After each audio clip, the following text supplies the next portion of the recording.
Hi, good morning Luzon, Visayas at Mindanao. Nagmamarites na naman itong si Bato de la Rosa. Ito ka-coffee, humi-headline na naman itong si Bato. Paano nanganganib na sila dito sa ICC? Malapit na ito. Sige, ayun yung tumigil ha. Akala nyo tatantanan din kayo ng mga kaalyado nitong mga ng administrasyon na ito. May mga ginagawa na namang kwento itong si Bato de la Rosa na meron daw nagpe-pressure. May mga nagpe-pressure daw po, mga official daw po ng PNP, pinipressure daw. Hindi na directly sinasabi ni PBBM.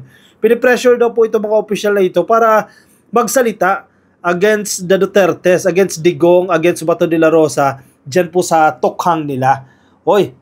Ano ba? Para pag nagkatotoo yan, maaresto na ng ICC, may masisisi sila. Kasalanan ng administrasyon yan kasi pinipressure na naman daw itong mga official na ito. Aba talaga priming ang tawag dyan eh. Pinaprime nyo ang taong bayan para if ever, maandihado kayo, may sisisihin kayo. Ano na naman kinalaman ni PBBM dyan? Ng tokhang ninyo. Pero, good thing, maraming kakampi itong administrasyon na ito. Marami nagtatanggol sa administrasyon na ito. At ang sinasabi ng ilang mambabatas, marites lang yan. Si Barbers, halimbawa, dinidismiss niya yung sinasabi ni Bato de la Rosa na meron daw pong pressure dyan sa EJK probe na yan.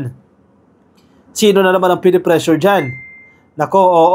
House Committee on Dangerous Drugs Chairperson and Surigao del Norte Representative Robert Ace Barbers does not believe, hindi siya naniniwala kay Senator Ronald De La Rosa's claim that a police general was pressured to testify against him and former President Rodrigo Duterte regarding the AJK during the War on Drugs campaign. Walang masabi? Kaya doon na lang sabay nagpe-pressure. Paano? Mukhang may na-interview na itong ICC eh. Kasi ang sinasabi ng DOJ, sige mag-interview kayo. Kung sino gusto nyong interviewin ninyo yan. Hindi namin kayo pipigilan. Hindi trabaho ng gobyerno ng Pilipinas na pigilin kayo kung ano man yung gagawin ninyong interview o ano yung inyong ginagawang investigasyon. Siguro nakakutob-kutob itong si Bato. Total, may nabalitaan siya na nag-i-interview ng mga opisyal ng PNP. Siyempre, kailangan may pagbintangan siya. So, ang binibintang niya ngayon, may nami-pressure na naman. Sino yan? Gobyerno? Si PBBM naman ang nami-pressure dyan. Marites lang yan. Sabi ng ilang mababatas dyan.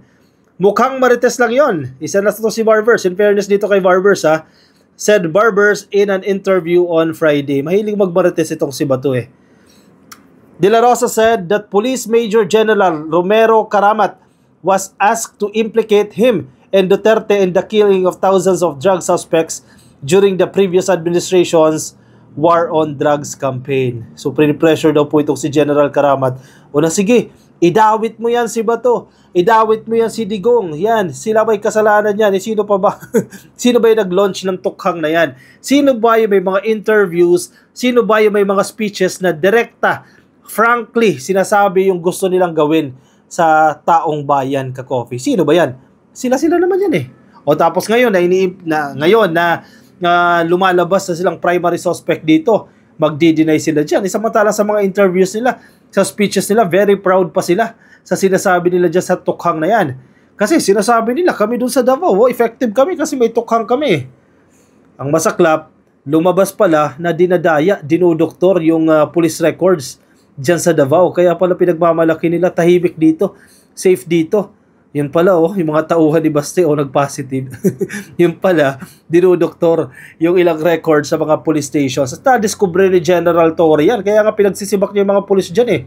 Bakit hindi nyo nire-reflect kung ano talaga yung totoong sitwasyon dyan sa Davao? Bakit kailangan yung pekein yung mga datos dyan sa police stations na yan? Paano mo mariresolve yung mga problema dyan kung pinipeke mo yung records, di ba? Yung datos. Nako.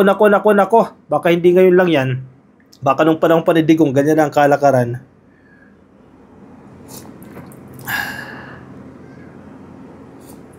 The senator was the Philippine National Police Chief when the tukhang was implemented. De La Rosa claimed that National Intelligence Coordinating Agency, nandamay pa ito ka-coffee, ang NICA daw, kilala natin ito, si Director General Ricardo De Leon at si former Senator Antonio Trillanes IV were convincing retired and active police officers to testify against him and Duterte in the presence of Speaker Ferdinand Martin Romualdez and House Committee on Appropriations Chairperson Elizalde Co. Ayan yung nababalitaan ninyo. Nagkaroon daw po ng meeting. Ayan. At parang pinagtutulungan daw itong mga digong na ito.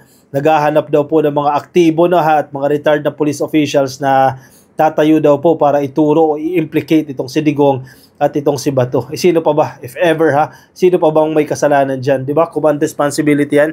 Kanino bang projects yan? Ilan yung napahamak dahil sa projects na yan? Diba? Marami-rami. At may kasalanan kayo dyan. May pananagutan din kayo dyan. Ko said he met Kulyamat but the discussion was not about the EJK. He said Kulyamat was asking Romualdez to endorse him as the next PNP chief in exchange for his testimony regarding the EJK. Barbers also dismissed De La Rosa's claim that the investigation on the Quad Committee on the illegal POGO operations, proliferation of illegal drugs, and EJK would be used against him and Duterte. Hindi naman kayo aatin dyan eh. Yes, totoo. Inimbitahan kayo dyan ng Quad Committee na yan. Pinagsanib na puwersa po ng 4 na komite. Kasi hindi mga biro itong mga kaso na ito eh. Mabibigat itong mga kaso na ito at inimbitahan kayo dyan. As if naman natin si Bato dyan. Diba? Ini-insist niya nga itong interparliamentary courtesy eh. Paano siya aatin dyan? Diba? Siya lang naman ang may karapatan na eh. Inimbitahan niya itong si Manuel. Eh siya nga mismo, inimbitahan siya. Nag-beg off siya eh. Hindi siya pumunta eh. Dinawit pa si Chis Escudero na dahil kung bakit siya nagpunta. Hindi naman kayo pupunta dyan. Ba't ang dadaldal pa kayo dyan? Pupunta ba si Digong sa hearing na yan? Imposibleng pupunta yan. Eh baka nahihirapan na itong ka-coffee. Ang amin po kung katotohanan lang sa likod ng mga sindikatong ito. Ano itong mga sindikatong ito? Totoo, mga sindikato naman talaga ito eh. Sino ang nasa likod niyan? Baka malalaking tao, mga dating opisyal at kinakailangan matukoy yan para matigil yan. Sino nga sumusuporta dito? O yan, malaking tanong yan Sino yung sumusuporta sa pagpasok ng POGO na yan na sinira yung Pilipinas? Kaninong administrasyon ba? Sino ba yung nag-issue ng executive order para mamayagpag yang POGO? Diba? Sino yung nagkapera dyan? Magkano yung natatanggap nila para hayaan lang yung operasyon ng illegal na POGO na yan? Nako. Kasama ba si Harry Roque dyan? I-implicate siya kasi ang dami mga kaduda-duda dito kay Harry Roque. Sino ang protector? Sino-sino nga ba? Sino ang cuddler ng mga sindikatong hindi na ito pinayagang mamayagpag itong mga illegal na gawain sa ating bansa? Wala pong politika na pinag-uusapan dito, sabi ng mambabatas. Kasi sinisisi nila sa politics, sinisisi nila pinag-iinitan.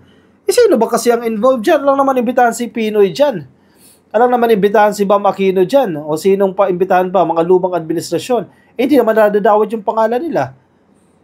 Walang mga findings, walang mga recovery ng documents na mag-i-implicate sa kanila. Ito, marami, malinaw na malinaw.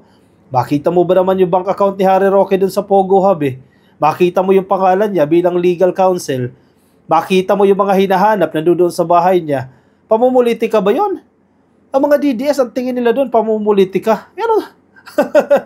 Pamumulitika ba yon? Paano naging pamumulitika yun? Malinaw na malinaw sa sikat ng araw. May ginagawang kalokohan. Hindi pwedeng nagkataon lang yan. Yung pag-upa lang sa bahay ni Harry Roque, sa dinami-dami ng bahay dito sa Pilipinas papanong mapunta pa yan dyan? Diba? Ano yung magic? Itong usapin ng investigation sa EJK, napakalaki po ng information na pwedeng maitulong sa ating senador dahil during his time as PNP chief, dito po lumalabas na marami pong nagkaroon ng EJK. Totoo, even yung mga korte ng Pilipinas, may mga ruling sila, may mga napatutunayan ng mga pulis na nagkaroon ng sobrang paggamit sa kanilang kapangyarihan na nauwi sa pagpaslang o pagpanaw ng maraming mga individual. We would appreciate any information. In fact, magagamit natin yung kanyang wisdom, yung kanyang experience sa pagsusulat ng batas na sa ganon, may maiwasan na po itong mga ganito, sabi ng mga babatas.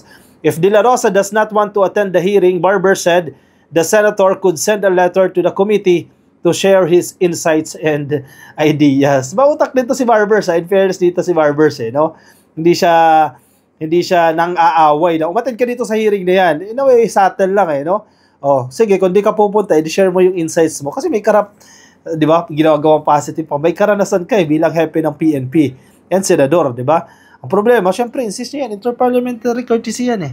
Pwede niyang i-insist yan. Pero si Manuel, inimbitahan niya. Nako, di ba? Double standard naman yan. Huwag naman ganyan, Senator Bato. At ngayon, nagmamarites na naman. Malinaw yung kung anong gusto nilang palabasin dyan eh.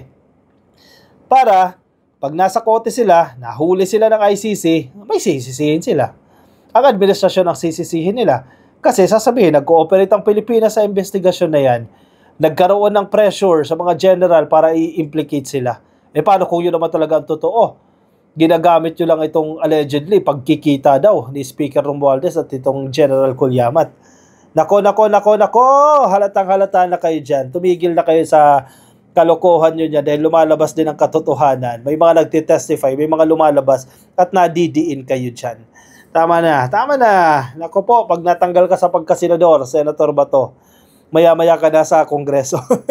Maya-maya siya iimbitahan. Hindi na siya makapag-insist ng interparliamentary courtesy dyan kapag hindi na siya senador. Kaya kailangan niya magdoble kayo para maging senador siya eh. Kahit paano may immunity siya. Pero kung hindi na, mapapabilis. O baka maging Kibuloy version 2.0 din ito ang labas niyan. O siya, ano sa inyo dyan ka-coffee? Share ang inyong opinion, ang inyong reaction dyan sa ating comment section para mabasa rin po ng iba nating mga ka-coffee. Kung nasa Facebook po kayo, ka-coffee ha, pasuyo na lang po ha. Please like and follow kung nasa Facebook at kung nasa YouTube po kayo. Please click lang po ng subscribe. Ayan, dyan sa baba. Click nyo lang po itong subscribe. At siya, sige, kuha na kayo ng inyong kape. At ako po'y magpapaalam muna sa inyo pansamantala ka-coffee. Kita-kits ulit tayo bukas. Maraming salamat po sa mga sumama. Ingat po kayo, nasaan man po kayong panig ng daigdig. Bye-bye!